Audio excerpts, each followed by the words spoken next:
Start talking.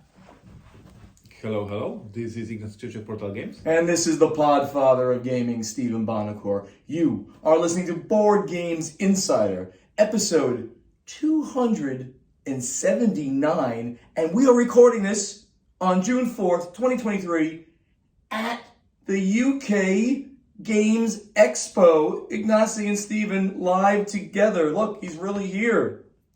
Board Games Insider is a proud member of the Dice Tower Network. And I have nothing written here about Tom Vassell because we decided to do this really quickly. So, Tom, whatever. I just want to say that we recorded in the past few years many episodes when you were at the convention. We were recording from your room. Yes. Now, for the first time in the history, I'm in the room of Stevens. It's amazing. I have to. Oh my this God. is a pretty Guys, good room. you should one live experience like being here in the room with Stevens. It is kind of funny. I said, I have plenty of room in my room. He's looking at me like, really? Go in your room? It's a big room. When I got here, I always talk about this, that I have loyalty points with the Marriott, and this is the Moxie Hotel, the closest hotel to the actual convention itself. And I got here, just booked a regular room, and they put me in a suite. It's a very nice room. I didn't pay any more money than everybody else here, but yes, it's just nice room. Being a podcaster allows you to do that. Because, I'm the Podfather. That's why they gave it to me. Ignacy, what is happening over at Portal Games? I have no clue because I'm in UK. Because you're in UK, so. But yes, I'm here presenting Imperial Miners, our new game. The game will be released in Essen, and for the first time in a so-called public, because it is not public. I'm presenting it to the press and media. So regular fans cannot play it yet, but I have this game shown to the press, to the media, to reviewers, influencers. Spent 2 days on the meetings playing the game. I know you love meetings, so that's great that you did that. And I'm pretty hopeful. The feedback is very positive. I'm very happy. Imperial Miners is another game in the Imperial Setters family. This is a standalone game designed by Tim Armstrong, designer of Arcana Rising. Great card game. And here, as I said, I spend a lot of time with reviewers. I would not say that I'm confident this will be a bestseller, but I'm very hopeful. That's good. All reviewers were very happy with the game. I just finished the last meeting an hour ago, yes, it's gonna be very interesting Essen with all these great games being released and us as well. Very good. You played many games? I have not played a lot of games here, but I literally just got a demo of 3,000 Scoundrels, which is a Corey Konieczka, right, in his new studio, Unexpected Games. So I'll call that one of the highlights. It was nice because I got it from Simon Lavender. He's a real character. He's got his own podcast, video cast that he does as well. He's a crazy British guy. Simon, I say that with all the love in the world. You are crazy. But he's a good guy. He gave me the full run through the game and everything like that. And it's really interesting. One of the cool mechanics in that game, I guess you can say, is that you have card sleeves where you build the card, so to speak. Transparent. And it's like a double layered card sleeve. So there's print on that second layer of the card sleeve, and then you put it in. I don't know if I'm explaining that well. If you don't understand what he's saying, just go to the internet. You will find a lot of GIFs and videos of that. Yeah, it's the most different card sleeve I've ever seen, and specifically made for this game. But I mean, it's very possible they're just layering on the different pieces of transparent plastics. So you build the card using those transparent, and you end up with like a new adjective for the person that's coming out. That you might.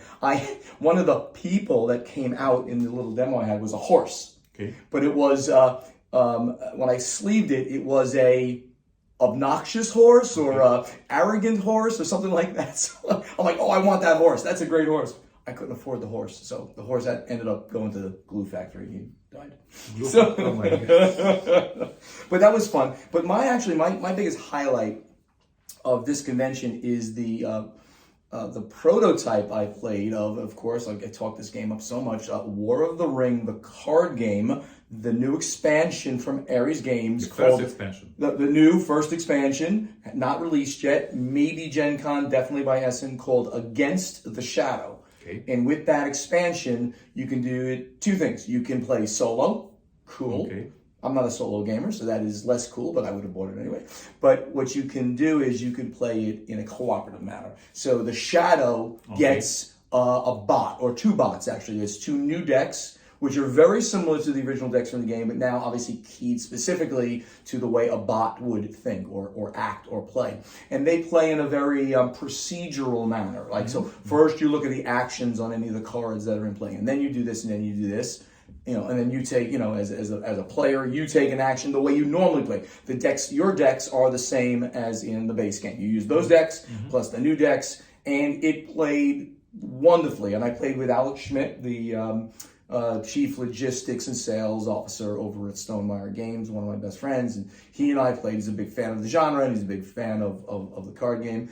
We played together, and we beat the bots. Okay. It looked a little sketch there in about the eighth round, the eighth path, but we beat it, and it was really good. I mean, it was another great. Ian Brody did a great job with creating this autonoma, for the game. So that would have been my highlight. Other things that going on here for me, obviously the UKGE. I'm just seeing all the Brits and stuff, and that's just great. We'll talk a little bit more about that in the event section. But after I leave here, I go home for one day, I do my laundry, and I head out to Las Vegas on a non-gaming adventure.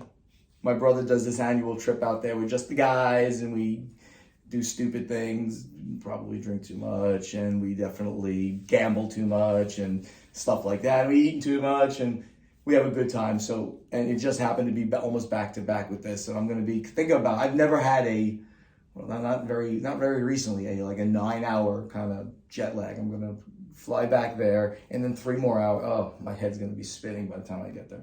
I think Vegas, drinking and jet lag doesn't work together. It's probably going to be a bad thing. All right, everybody, let's get over to the event deck.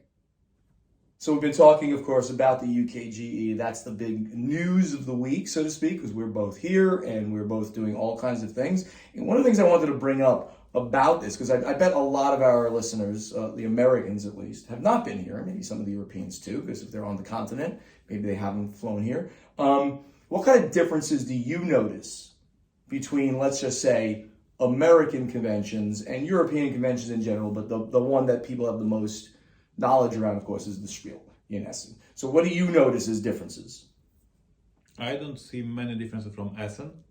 Gen Con, as we talked a lot, it has a lot of additional events that happen. All these role-playing game sessions, all these dungeons, etc. True dungeons, I think. And Gen Con, Indianapolis, restaurants, everybody playing. Here is slightly different due to the infrastructure. Here, when everybody leaves the halls, these 5 pubs here are just overcrowded. Mobbed. Absolutely mobbed. No way to get food after the hall closes.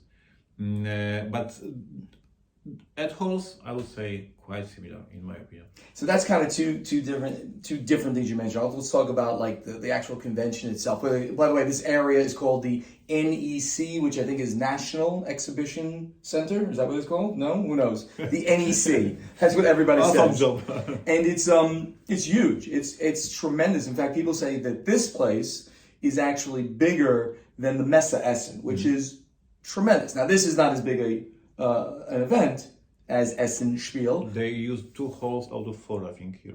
Right. There's 2 for the exhibitor halls, and then 1 for like open gaming and events. 3. But there's many more halls and bigger halls and double 2-floor halls as well, which we are not even seeing, and I haven't seen them. But all of this exists here, so the expansion possibilities here are tremendous. The convention's about, I've heard now, this is a rumor, came from Asmodee, and they got some inside info, but they believe that they were going to have 28,000 people here, which would easily make this 3rd largest, at least English speaking, because I never know what con is and stuff like that in France, but like obviously we still have the Spiel as number 1.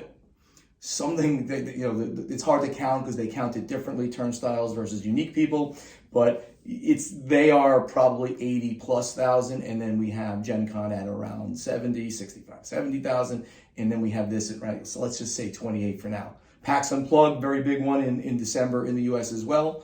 But this is really gaining more and more momentum, which is great for Europe. I'm coming here for 8 years right now, so I saw the convention from the very small, like it was really just in the hotel, couple of rooms in the hotel back then. In the Hilton? In the Hilton. That was it? Yeah. Oh, wow. They weren't even using the NEC? No. And then at some point, the Hilton was not enough, and they moved to the NEC, and then there was only one hall, and there was a half of the hall, and now it's two fully packed. Let's say that these two halls are fully packed, so we can assume that next year they will have to expand. Like it was like a maximum capacity of these halls this year. Not only maximum capacity, because I've heard there's like 100 more exhibitors. I've also heard that again. I'm getting information from a senior person at Asmodee UK. Thank you, John Bruton. Asmodee UK has been very nice in hosting various events that I've attended and stuff like that.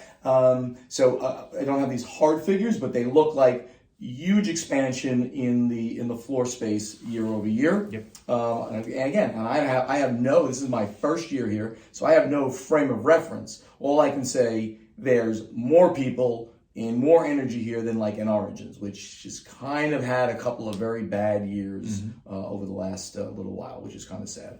One of the differences I wanted to mention, you mentioned the area here. I'll get to that. But one of the things I want to mention about the actual convention is that the booths, right? Each individual exhibitor that's in the exhibit hall, they're not as ornate. Certainly not like the ones in the Spiel in Essen. I mean, they are like wild. At your booth, even, right? And huge, blown out, big signage. You go up really high and you're showing all this stuff. The booths here of all the companies, even Asmodee, are kind of just like, they got a couple of flags, a couple of signs up, and that's it. I was always wondering, is there anything like I can't build over a certain size? There's not that many things hanging from the ceiling like they always have at conventions. Any reason why that the booth sizes or the booth decorations, let's say, are less here than in other places? I don't know. I don't have any inside information. For sure, I saw that Asmodee this year went all in with the demo tables. I don't know if you know. Yes, lots of demo tables, which is of course the best way. I mean, that makes it very much like Essen in some ways. Lots and lots of demo tables. They have this area to promote one new game, the big, amazing construction. They have the sales area here, just table. Yeah, and I like that. Right, so there's plenty of opportunities to sit down and play a new game here. So that portion of it, quite Essen-like. The kind of the vibe of this is a little more American, I think. But the weird thing about the booths not being like just built out and really beautiful was the first distinction as I walk around like, I wonder why we don't see those big wow things. Yep. Very few, like there's like when you walk in Hall 1, there's this like big mech standing there. But that's like the only like Space Marine. Space Marine. Is that what it is? Space Marine. Yeah, it was Warhammer, right? Yep. So Warhammer Space Marine. So interesting. The other thing we kind of just we glanced over was I'm calling it the campus, right? In that direction there we have the NEC, the huge halls, and again we're only using a little bit of them. And there's some food and stuff like that over there. Once you leave that, you've got a choice of 3 hotels. And there are people staying further away, but of course you can't walk there. Then you're going to be taking a car in, or you're going to be taking the train in. But all the trains are on strike in the UK right now, which has really screwed a lot of people up. So we're here at the Moxie, which is literally, 500 yards, meters away from there. Really, really close, just a few minute walk. And then you have the Hilton, another about the same distance away. And you also have the Genting Hotel, which is part of like Resorts World. And that's it. At Resorts World, there's a bunch of restaurants and bars. Right. At the Hilton, there's a big bar that the industry seems to gravitate to. Bunch of restaurants is like 4 or 5, and you have like 27,000 people here. So like, everything gets very crowded. That's right. Like literally, you cannot eat here if you have not made the reservation, and it's not easy. What I'm saying is it's difficult for the publisher, who stays to 7 p.m. at the booth and then super tired, super hungry, wants to chill. Everything is overcrowded. You cannot get the table. Then you have to go to Birmingham or somewhere else to find something. So with that, Indianapolis also is super crowded. Right. But you get some tables. Right. There's so many more, and you know the campus there is the city, the downtown area of the city, so you can do that. So it's another big difference, and it makes for it to be a little more difficult, I guess, for attendees and exhibitors, especially as they're rushing around. Of course, I have just lost where our show notes are here, so let me get back to that. In the meantime, I will talk. Imperial Miners is a great game that will be released at Essen from Portal Games. I'm not on my laptop, I'm on the iPad here, so switching between things is obviously a little bit harder. Anything else on the UKGE before we move to the next? I would say with the whole seriousness, if you're a geek, please come. It's a great show. You can find here a lot of great games, lots of great demos, additional events that we don't even talk about, but there are seminars, there are some different additional things happening at this convention. So definitely one of the best conventions in the world. We have to say it's one of the best conventions in the world. Super crowded, growing each year tremendously. So I'd like to know why at the I invited you to come and meet me at the networking event the other night, where people are just mixing, mingling, having a drink and hanging out, that I invited Ignacy. He shows up, he looks at me, he says, "Really?" And he leaves.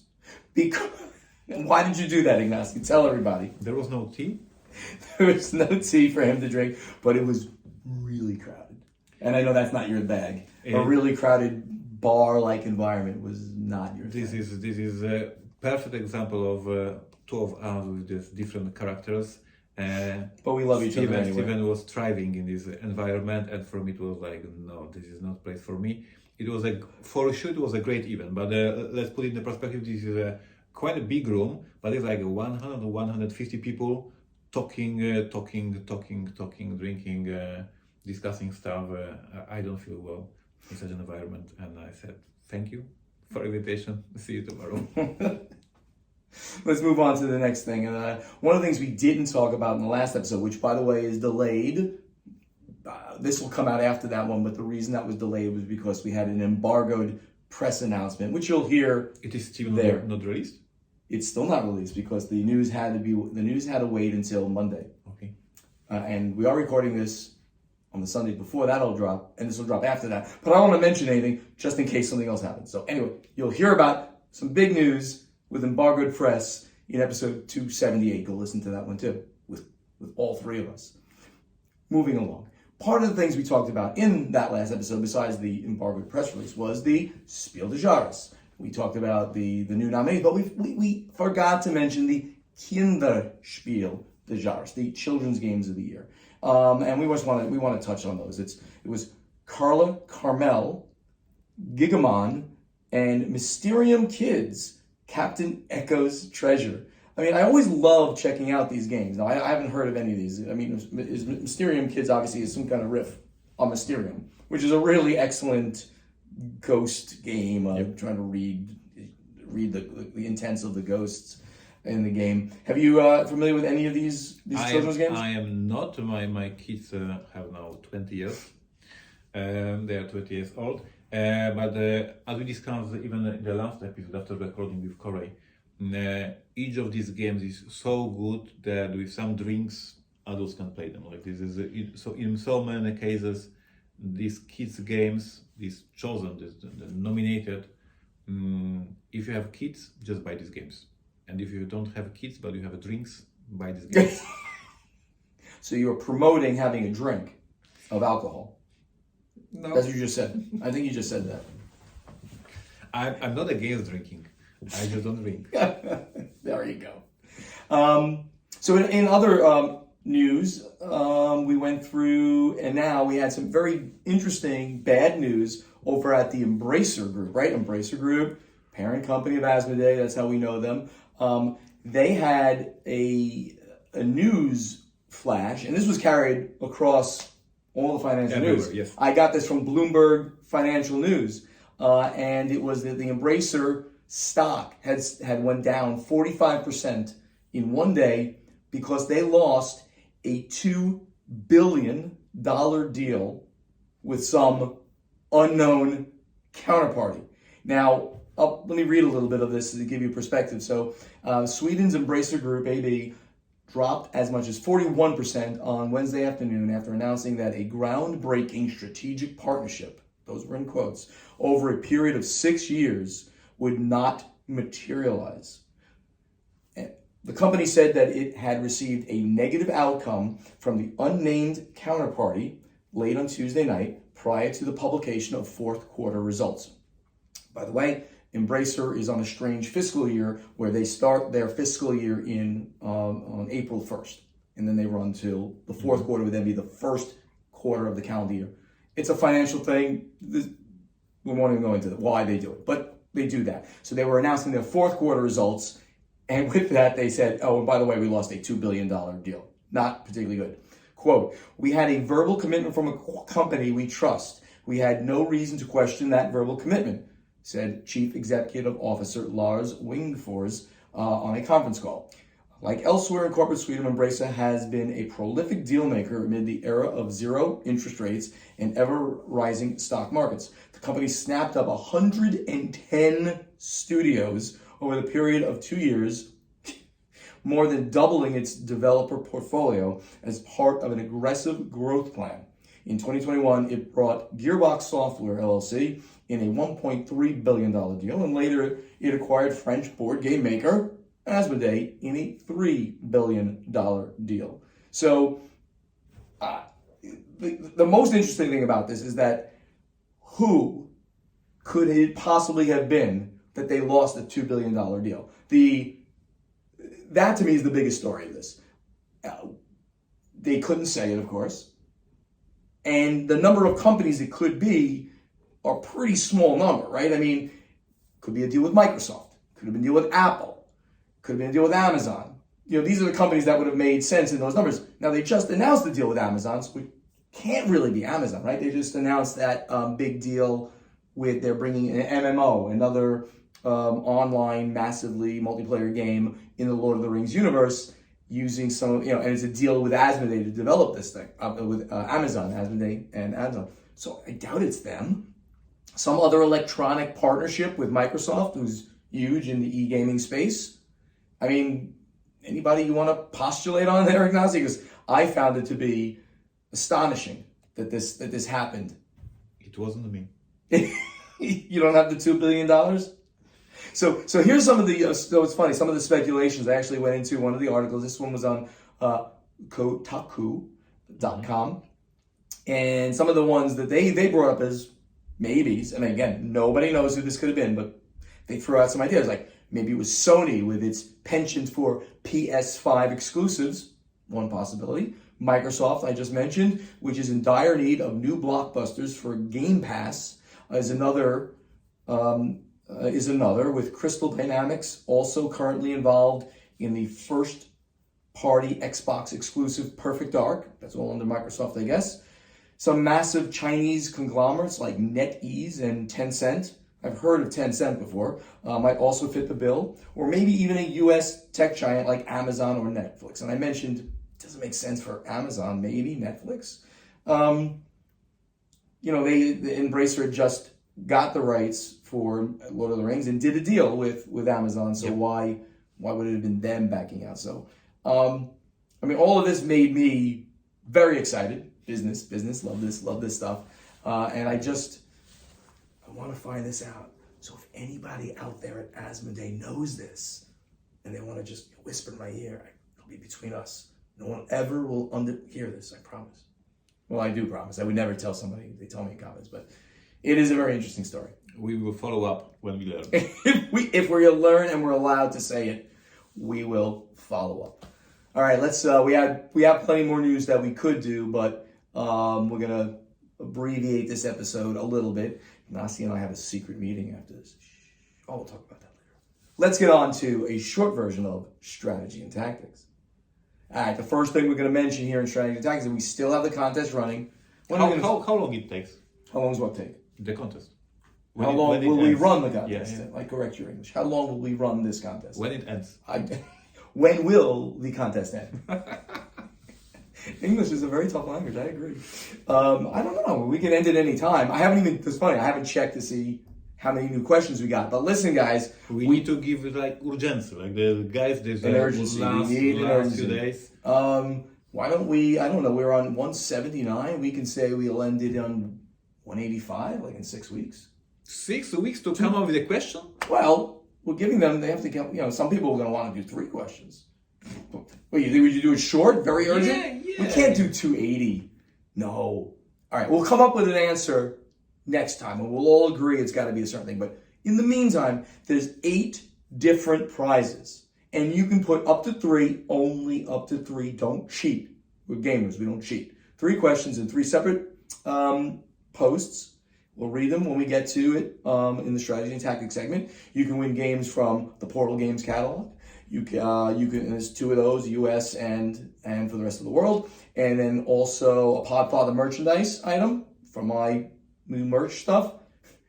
They're gonna want the underwear. I bet the underwear is the best. Yeah. US and worldwide, a Corey merchandise. He's got his own merchandise, US worldwide, and from our friends at the Grand Gamers Guild, who Mark Spector, great guy. He asked that if to do this with us too, and I'm like, sure, Mark, not a problem.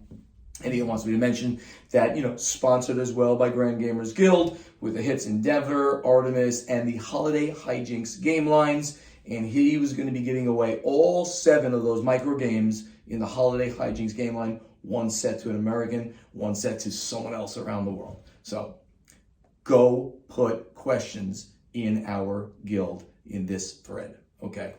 So Ignacy, let's take at least a couple of questions here. First one's here from Board Game Family. A Board Game Family's at Board Game Family. Hey, Andrew. Please ask Ignacy when he's present, and that's why I saved this specifically. Why does Steven keep cheating at his prediction scoring? Why can't he ask a good game co-designer like Jeff Engelstein to do a better impartial scoring system? Well, let me talk to you about that premise there and not cheating. What do you think? I think Steven is not cheating. He just cannot come up with a good system. This is his best system he could come up.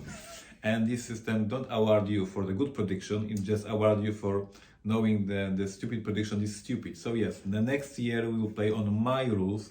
I can't wait. So Mr. Noted great game designer, why haven't you come up with one? See? Now that I'm a game designer, maybe I have a new perspective, and maybe I will now come up with a better system. Maybe I'll cheat again, and I'll come up with a system that I win again. All right. His second, maybe more serious question: since Steven likes teasing Tom Bassel so much, why doesn't he also compare his prognosticator? Prognosticator means predictor skills with Tom's predictions he gave in his Dice Tower smorgasbord at the beginning of January. I'm going to answer that because Tom is wrong. Tom is always wrong. Tom is wrong. We know that. So, not going to go against Tom. So, Ignacy has no chance to even answer that question. Number 3, more seriously, was there a tighter hobby community back in the 90s and early 2000s? Let's see what he means by that. At that time, there were less great games, and so the great games stood out more. Agreed. For example, El Grande or Puerto Rico. I mean, everybody was playing that, right? Back then, those are like their classics. So everyone in the community played these few good or great games. So I think there was more shared experience in the whole community, unlike now when there are so many good games, no one can play even a fraction of the good games out there. Thanks for the great podcast, Will. Oh, Will, I'm sorry, I said Andrew. Apologies. The Board Game Family with Will. Now, guys, I mean, that's a really good question. Is the community, was it tighter back? This means it's like 30 years ago we're talking about, in that time frame, the 90s basically, and early 2000s, than it is now. How do you compare the community, and what do you think about his premise? I mean, I agree with his premise. Like, I remember the first convention, the board game convention I was doing in Poland when I was starting the whole thing in Poland. And literally there was like this 50 people or 100 people in the room. And we all played Torres, we played Tikal, we played Mexica, we played all these classic games because there was not many other choices. And yes, we were discussing these strategies and we only knew these games. Now you go to the convention and you can literally meet 500 people, each of them plays a different game. 500 different games going on, literally, these days. It's amazing, right? There's always going to be, these days, there's going to be that kind of that one hot thing and everyone's going to jump on. I'll mention Earth as being that kind of game right now. I had a nice, informal meeting with my friends over there. Connor Magui is amazing, and he was kind of asking me some advice about how he should structure some print runs and what he should do to bring in games for Essen. How many do I think he's going to be able to sell? So again, that's part of the community that didn't exist then either, because there were so few companies and they probably weren't talking very much. But now we help each other out to the extent that we can. As far as gamers are concerned, yes, what you're saying, tighter, interesting. So we had more of a shared experience, but at the same time, the choices now are so incredible that if something just rings a bell for me and I love this thing, I can then evangelize it and play it with my friends and my extension of friends. I go to convention and invite people. You want to learn Foundations of Rome, right? Robert Geislinger, president of Arcane Wonder, says he credits me with some of the sales of that game because I just would not shut up for like a year about that game. It's just so good. So very interesting question, and I think he's right. It's less of a shared experience due to the amount of product and the amount of games that are out there. Lynn Webster, who's at VTNut, I don't know what that is. In general, which version brings more margin to a publisher? A retail/standard version or a Kickstarter/deluxe version? I only started listening to your show 18 months ago, but I've enjoyed learning about the business side of the hobby. Thank you. Well, this one's pretty obvious, right? So because if we're talking about a Kickstarter game, which, that Kickstarter Deluxe is sold on Kickstarter, everything that's done on Kickstarter is going to end up with more margin for the publisher. Even though they got to do so much work to keep the fans happy, to keep that ball rolling, to give them more and more and more, in the end, it's a direct sale. It's not getting sold to a distributor who's got to sell it to a retailer who's got to sell it to the end consumer. And yet there are some companies, there are some campaigns that fail to calculate things well.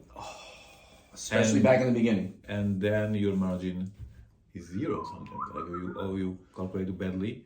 You offer too much in a campaign, you offer too many stretch goals, or maybe you have it calculated for expected number of backers, so you had expected print run, and then the backers are not there, and you promise already things, and then things happen. So yes, if the campaign is well designed, if the campaign is well calculated, if you have some experience, obviously you are making a good money on Kickstarter. That's why we see these companies like Awakened Realms, like Simon striving because the money is there. But you have to make it. Right. Still angry at myself, Simon. They sucked me in for $700 on that Marvel Zombies. I can't wait. But I can't wait to see it on my shelf and play with all the toys. And you have the big miniature of this. Yes, I got a Galactus is coming. Yeah. Oh, I got everything. I got it all. And literally after, I'm like, why did I do that? I'm never gonna play with all that. But it's gonna be cool to get it. Their margin on this was okay. Yeah, I have a feeling that they did okay on that Kickstarter. Wow. Rob McClune. Hey, Rob. Thank you for posting. He came on the cruise. He's awesome, him and his wife. At Phantom Existence. Mm-hmm. Thank you. That's a cool one. I was interested in your take on what happened to Inside the Box ITB. I don't know them at the moment. I can't think of it. They are seemingly not going to be able to come through with their Kickstarter. Oh, this is those guys that failed the Kickstarter, but for Subterra 2. But the game has found its way to retail. Also, the French and German versions seem to be arriving via another company.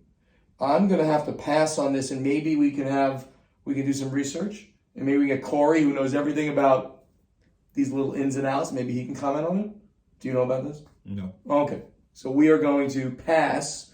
With any luck, I'll remember to take your question and bring it into the next episode. I hope. Because my notes on this episode... He can ask it again and win in our contest. He could. Or you can ask it again in the contest. 3 questions only during this period of time. Eric Langenbach, who's always gives us nice... Wow. Okay. This is going to be the last question because it's long. At Logness. Number 1. How does distribution work in Europe? Is there more than one, or does Asmodee own them all? there's a lot of Asmodee almost in every country. You know, I was talking to the Asmodee UK guys, and they were saying that like after they bought a distributor in a given country, they waited a few years and then they changed the name of it to Asmodee insert country name. You know, Asmodee UK was Estevium. Asmodee, they bought Rebel Games and then it was Asmodee Poland, right? Things like that. So there are other distributors, right, Ignacy, but they are kind of being pushed around. This was the one place that we had talked about where Asmodee was kind of hurting a landscape on some level. They were. And I think Ignacy's like trying not to say anything. You want to talk a little bit about this, or is this too sensitive for you? Kind of hurting. That's interesting. Yes, they were kind of hurting the distribution here in Europe. Yeah. Anything else you want to add to that? He cannot. He's under a. He's under a hush order. I'm working with Asmodee in UK, and I'm very happy with them. So yes, exactly. But they are. It becomes hard to compete with someone with that much power in a given country. But there are other distributors in other countries. They are just significantly smaller once Asmodee gets playing.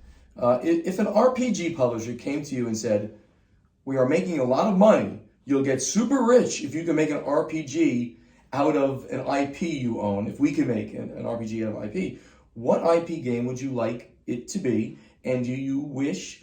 And do you have any wish who would design it? What kind of system would it be? If your name is Stephen Bonacore, then you will have to just pretend you're playing an RPG game where you're Stephen Bonacore while you're still the owner of Stronghold Games."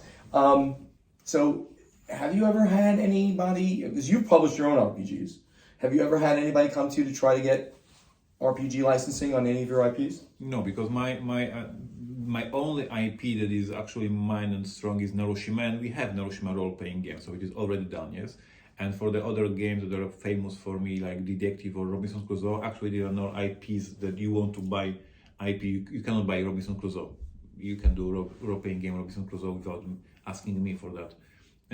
So no, we don't have a case like that. Well, and he says, I'd like to see Robinson Crusoe using maybe something like the Twilight 2000 rules for that survival part, and then Terraforming Mars using some kind of narrative system where you scheme and plot and the campaign is played over several generations and sessions zoom in a generation. I mean, Terraforming Mars is a strong IP. There is a ton of people who bought the game and love the game. So Terraforming Mars may be a case. Like for me, Robinson Crusoe, as I said, for me, the famous novel, everybody can do a role-playing game based on that. Yeah, it's right. Nobody owns. They don't need to ask me, yes. Right, nobody owns that. So, I mean, if you ask me about anything that I had, I mean, I don't know if Terraforming Mars really would have, because it's kind of a role-playing game where you're doing those things on Mars. And I guess because Terraforming Mars is not really about corporate intrigue, which, you know, that I guess you could put into a game, right? Because the corporations, while they're competing, they're not, well, maybe they are trying to hurt each other. They're going to throw an asteroid, I'm going to destroy some of your stuff. Maybe it would work. But one of the things that came to mind that that was in my, in my line was the whole Space Cadets games, right?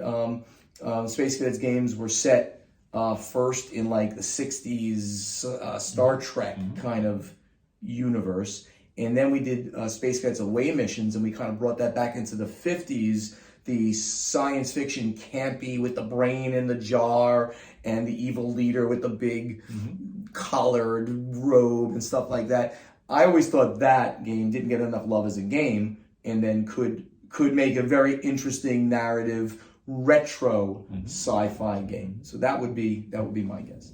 All right. From there, we're going to move on, and I think for this episode, Ignacy, let's not do playtesting. We'll get back to that for our next episode. How's that? So now we'll just go directly to the final scoring. Thank you so much for listening, and help us spread the word about this podcast by telling your friends to download Board Games Insider wherever they want to get their podcast, and of course, watch our pretty faces on the Podfather of Gaming YouTube channel. To be part of this podcast with us, just ask us questions and maybe win prizes for the strategy and tactics segment by posting them in the correct thread on our guild on Board Game Geek. And then at the same time, you can answer our question to you in the threads called Playtesting on our guild on Board Game Geek. The websites, portalgamesus.com, podfathergaming.com, and dicetowerdish.com. Social media, like our pages, which are Board Games Insider, Portal Games US, and /podfathergaming. Please come speak directly to all of us on Twitter and Instagram. It's at Portal Games US, at Podfather Gaming, at Dice Tower Edition, at Dice Tower Now, and the YouTube channels are Portal Games Movies, Above Board TV, and the Podfather of Gaming. On TikTok, Portal Games US. We really love to see you at these conventions. I have met so many nice people. Literally, people like coming up to me like, "Oh my God, you're here! I didn't know you were coming." Things like that. It's really wonderful. Thank you, everybody, for making this such a wonderful, inviting environment here in the UK at the UKGE. If you ever see Ignacy and I, please come up to us, say hello, shake our hands, take some photos with us, selfies. We'll make you famous. We'll put you on our Twitter feed. Board Games Insider is professionally edited by Matthew. Again, I said Matthew. Again? It says it right there. Josh, I'm so sorry for him. Like, this is embarrassing. Like, it is. Really... When I'm reading it and I say the wrong thing, I said it for like 8 years or something. Joshua Bowman from Tabletop Submarine Podcast. Thank you, Joshua. If you want your podcast to be edited by Joshua, reach him on tabletopsubmarine@gmail.com. And that great voice you hear doing the intro, outro, and in between segments is that of Ray Greenlee. He can do your voiceover work at raygreenleevoiceover.com. Anything special you want to close out with? You and I are going to play a game now. I heard this, yeah. It's secret. Why are we playing the game? You want to tell them why? Can't do that. Can't do that. It's a secret prototype. No. Well, I don't know. I won't say anything else. Just for fun. Yeah. It's a prototype. For fun. Do we know how long we recorded this podcast? How long did it go? Yeah. I have no idea. Do you? I have no clue. You're the one who always keeps the time. I guess I can look. You know what? I can look here. He's going to love like editing this one. Oh, it's 41 minutes. Very nice. Very nice. Not bad. 41 minutes and 55 seconds. Do you know that we record again the podcast in 1 month when I'm coming to the StarCon? Oh, that's great. Yeah. And Mary's coming. Yeah. She'll drink with me. Yeah. Yes. See you. Talk to you next week. Thank you for being with us. Thank you, everybody. We appreciate it. Bye-bye.